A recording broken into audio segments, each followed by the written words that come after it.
معنا عصام من السويس. السلام عليكم. وعليكم السلام. حضرتك الأول هم بيرهبونا ازاي بقصة الغرامة، مخوفين الستات طبعا. وبقدم اهو على الهواء مباشرة، قريتي في الصعيد، قرية الشواهين في الصعيد. ضابط المباحث نزل هدد العمدة وقال له كل اللي مش موجودين في اللجنة موجودين اسمه هات لي اساميهم.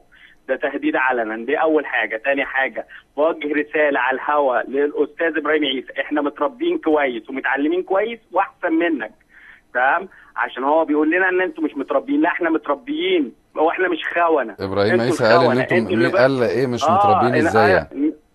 ايوه امبارح على الهوا قال جميع المقاطعين غير متعلمين، الشعب المصري غير متعلم كويس وفيهم كتير جدا مش متربي. لا احنا متربيين يا استاذ ابراهيم، تمام؟ وانتوا اللي انكشفتوا، انتوا نخبه اصلا فاسده، نخبه باعت انا ما البلد. سمعتش طبعا لا الكلام ده، ولكن لو قالوا بالتأكيد هو غير مقبول على الإطلاق. لا موجود يا ولكن باشا، أنا ما أود أن هو برنامجه أسألك موجود. عصام، أود أن أسألك تمام. ونجعل يعني الحوار في إطار الجدل الدائر حاليا.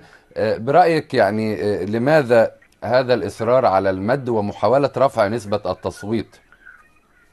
هم عاوزين شرعيه الرئيس اللي فات. هم شافوا اصلك يا باشا الانتخابات اللي فاتت 26 مليون راحوا الانتخابات. طوابير كنت تشوفها حضرتك في جميع الاماكن، عندنا في السويس وفي الصعيد وفي جميع الاماكن كنت تشوف الطوابير. انا نفسي رحت الانتخابات عندنا في السويس اول يوم المره اللي فاتت، اول يوم، تمام؟ رحتها ما عرفتش ادخل، وقعدت واقف في الحر اللي هم بيتكلموا عليه، وما عرفتش ادخل اول يوم. وتاني يوم رحت قبل ما يقفلوا العمليه الانتخابيه بساعه، عشان من الزحمه اللي موجوده على اللي بتاع ده.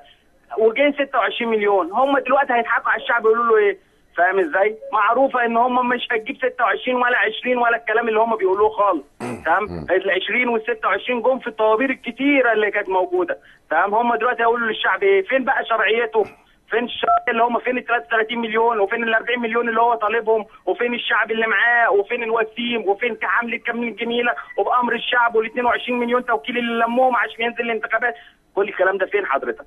كل الكلام نعم. ده ضحك على الناس، وعلى كل حال اعلام فاسد ضحك الأرقام على الناس. التي ستظهر عقب انتهاء التصويت ستوضح كثير من الأمور. شكرا جزيلا عصام من السويس. معنا اتصال.